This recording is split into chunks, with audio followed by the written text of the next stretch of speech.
So yun mga kalyas pogi, no? So papakita ko nga pala sa inyo mga tropa yung tinanim ko rito na nag-harvest tayo kahit konti.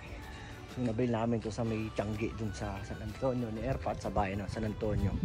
Nag-harvest tayo ng mga sili mga tropa, diba? Tanim-tanim lang yung vlog ni Alias Pogi na tatanim ako ng sili. Namunga na siya ng mga tropa. So papakita ko nga pala sa inyo guys yung tanim ni Alias Pogi. Yung iba lang nalanta siya pero kailangan pa siguro diligan ito. Ito guys, so papakita ko sa inyo. Ito nga pala guys yung tinanim ko yan. Pero yung iba yun parang lanta na siya. Pero at least diba may sili ka na.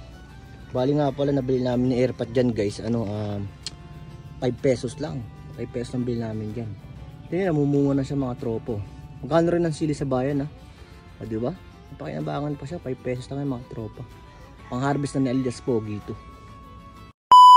Bali nga pala mga tropa, no, harvestin natin itong mga pula rito. Dahil nga syempre sayang naman, mameta mo hindi na nakatigdan ni Ate Neneng B.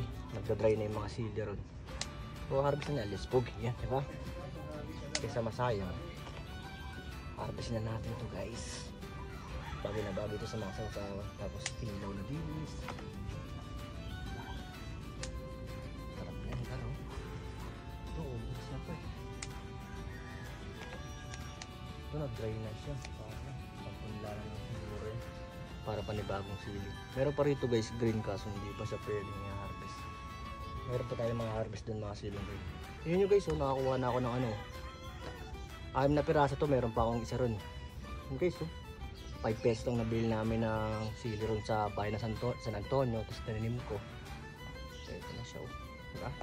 Harvest na. So punta naman natin yung siling green. Ito nga pala guys yung mga tanim namin dito sa bukid. Yan may kalamansi. Ito naman yung puno ng tanglad. Ito naman pala yung punong tanglad tuloy buwang kalaman Alias Pogi. Ito pala kamuting kahoy. Yan, kamuting kahoy, yung tanglad. So puntaan naman natin mga tropa yung talong. Ayan sarap i-adobo yan mga gar. Pirito ito, tapos sausaw mo sa bagong alamang. Agoy kalami.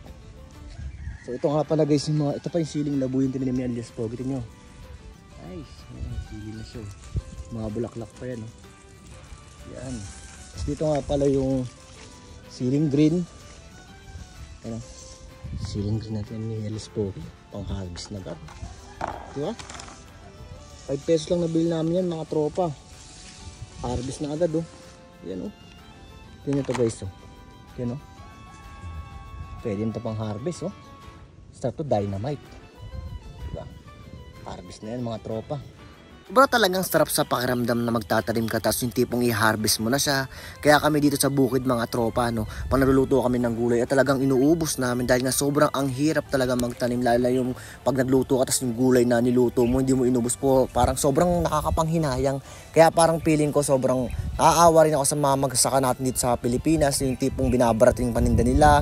Tapos yung mga hina-harvest nila sa iba't ibang probinsya na hindi nabibili, tinatapon na lang. Sobrang ang sakit sa damdamin kasi sobrang ang hirap mag-alaga ng tanim. Yung tipong mabibilad ka rin sa araw para madiligan lang sila, para tumubo sila at mabigyan sila ng mga makakain ng mga kapwa natin mga Pilipino, tapos biglang mababarat na lang, diba? Sobrang sakit sa damdamin. Ang hirap mag-alaga ng tanim tapos yung tipong i-harvest na nila hindi rin mabibili ng tao, tapos matatapon-tapon lang sa iba't ibang probinsya. Yung mga kalabasang nakikita ko, napapanood ko sa TV. Kaya talagang si Alias Pogi talagang minamaster ko yung ganito. Alam ko sa sarili ko marami pa akong mga bagay na matutunan sa sarili ko at alam ko rin magagawa ko rin yung balang araw. At ma-master din ni Alias Pogi dahil nga sabi ko sa sarili ko yung mga bagay na hindi ko alam gawin ay talagang matututunan ko talaga. At talaga magtanim ka na magtanim, pero talagang harvestin. Kumbaga di mo na kailangan bumili ng mga pangangailangan mo sa kusina. Kumbaga puprovide mo na lang talaga yung pansahog mo. So hanggang dito lang muna vlog ni Alias Pogi mga rop. Agoy.